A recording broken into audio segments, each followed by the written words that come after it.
पण आता इथूनच पालखीसोबत पुढे जाणार आहोत आणि तोच अनुभव आपण घेणार आहोत पुढे.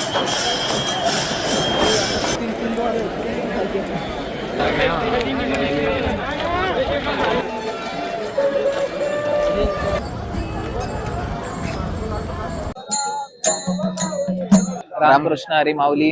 रामकृष्ण हरी माऊली. तर आज आहे आपल्या या ब्लॉगचा दुसरा दिवस आणि पुण्यात पालखी थांबते. तर बऱ्याचशा ठिकाण जिथं पुण्यात वारकरी थांबतात त्यांची सेवा होती.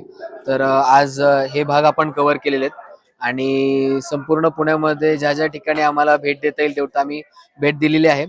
तर आजच्या ब्लॉगमध्ये आपल्याला वारकऱ्यांची झालेली सेवा, त्याचबरोबर पसायदान, त्याबरोबर कीर्तन, हे बऱ्याचशा गोष्टी तुम्हाला बघायला मिळतील आणि आम्ही प्रयत्न करू की जेवढ्या जास्तीत जास्त तुम्हाला दाखवता येतील.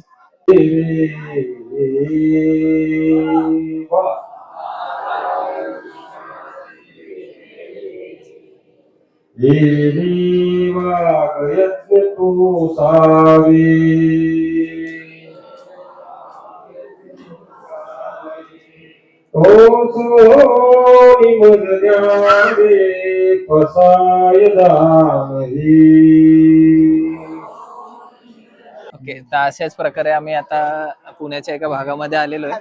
सो तिथं थोड्या वेळापूर्वी पसायदान झालं. तसंच जेवणाची सोय आहे प्रत्येक वारकऱ्यांना आणि प्रत्येक दिंडीला आहे. तर भाग बऱ्याचपैकी मोठा आहे आणि प्रत्येक एरियामध्ये प्रत्येक दिंडीसाठी वेगळी सोय केलेली आहे. तसेच या प्रकारे सकाळच्या टाइममध्ये वारकऱ्यांसाठी औषधांची सोय, परत दाढी कटिंग करण्यापासूनची सोय, चप्पल शिवण्यापासूनची सोय, ही सगळी सोय करण्यात आली. आता थोड्या वेळापूर्वी आम्ही स्वतः वारकऱ्यांना रेनकोट वगैरे वाटप करून आलेलो आहे. ते आजच्या पोर्शन मध्ये बऱ्यापैकी आम्ही थोडंसं बॅकग्राऊंडला असू, पण तुम्हाला व्हिडिओमध्ये जेवढं दाखवता येईल तेवढं फ्रंट साईडनी जसं व्हिज्युअल दिसतील तशा प्रकारचा प्रयत्न आहे.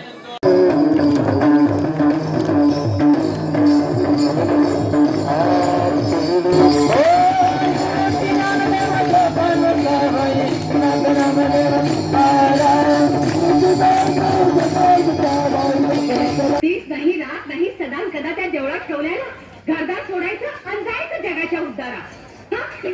आणि ह्याच बरोबर आता उद्या आम्ही पुढच्या वारीला म्हणजे तिसऱ्या दिवसाला हडपसर ते सासवड अशी वारी कव्हर करणार आहोत.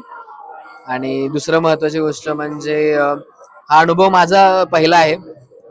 तर खरंच आयुष्यात सगळ्यांनीच आयुष्यात हा एकदा तरी घेतला पाहिजे आणि मी तर म्हणतो प्रत्येक वर्षी इथून पुढे आम्ही ही सेवा आणि याच प्रकारच्या सर्व गोष्टींमध्ये आमचा सहभाग राहील. भटकंती ब्रदर्स बरोबर जेवढे आमचे सगळे मित्रपरिवार जोडले गेलेत तेही तुम्हाला आमच्या ब्लॉग मध्ये दिसतील. तर धन्यवाद. कृष्ण हरी माऊली. रामकृष्ण. तर आजच्या या व्लॉग मध्ये आपण पुढचा भाग म्हणजेच पालखी जी पुण्यापासून सासवडच्या दिशेने येते तो आपण कव्हर करणार आहोत. आणि आता जस्ट आपण थांबलो आहोत तो परिसर म्हणजे दिवे घाटाचा वरचा भाग आहे. माझ्या मागे तुम्ही बघू शकता विठ्ठलाची भव्य अशी मूर्ती आहे आणि आता पालखी, ज्ञानेश्वर महाराजांची पालखी ही पुढे सरकत आहे. तर आता पालखी इथून पुढे पास झाली की आपण पालखी सोबतच सासवडच्या दिशेने वाटचाल करू.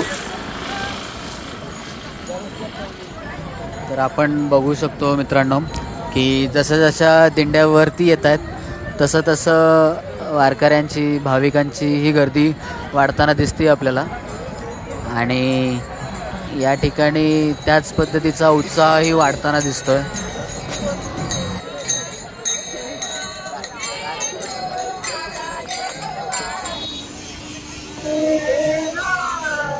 आपल्याला बघायला मिळेल की वारीत या बाजूला ठिकठिकाणी वारकऱ्यांच्या सेवेसाठी कोणी मोफत पाणी, आरोग्य सेवा, कोणी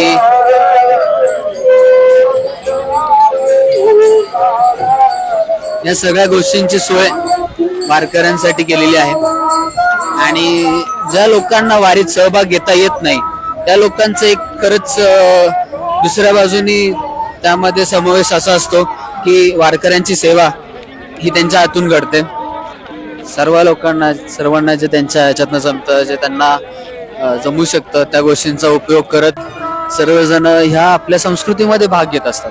आणि खरंच खूप भारी गोष्ट आहे, सगळ्यांना समजली पाहिजे.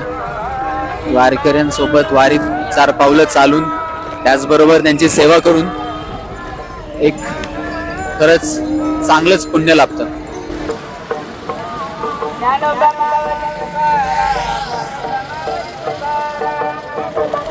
आता आम्ही वारीच्या मधल्या पट्ट्यात आहोत आणि आता या ठिकाणी सर्वच दिंड्या ज्या आहेत विविध गावावरून विविध क्षेत्रातल्या लोकांच्या आलेल्या त्या आपल्याला पास होताना दिसतात. हा भाग सासवड पुढील जाधवगड परिसरातला आहे आणि दिवेघाट उतरून या सर्व दिंड्या पुढे चाललेल्या आहेत सासवडच्या दिशेने.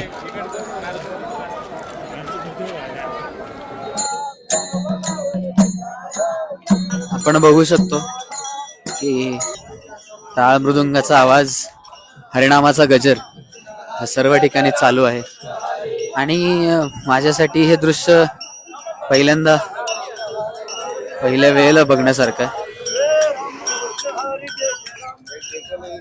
दिवे घाटातून एवढ्या संख्येने वारकरी पुढे चालत येत आहेत. खरंच सोपं नाहीये एवढं किलोमीटर चालणं. एवढं सगळ्या गोष्टींमध्ये यांचा जो उत्साह आहे खरंच येणाऱ्या पिढीने हे खरंच बघितलं पाहिजे की आपल्याकडे जे काही संस्कृती आहे, आपली संस्कृती ही जशी जपली जाते याचं एक अविस्मरणीय उदाहरण म्हणजे पालखी.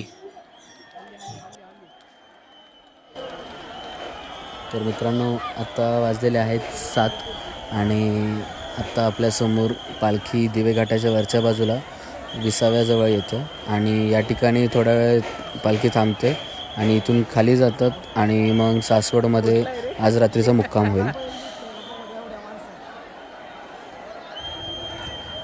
तर आत्ताचा हा सर्व अनुभव घेऊन तुकाराम महाराजांची एक ओवी आमच्या आजोबांनी सांगितलेली मला आठवते. ती म्हणजे, आवडे हे रूप गोजिरे सगुण, पाहता लोचन सुखावले, आता दृष्टी पुढे ऐसाची तू राहे, जो मी तुझं पाहे पांडुरंगा, लांचावले मन लागिलेसी गोडी, जे जीवे न सोडी ऐसे झाले, तुका म्हणे आम्ही मागावे लाडीवाई, पुरवावी आली मायबापा.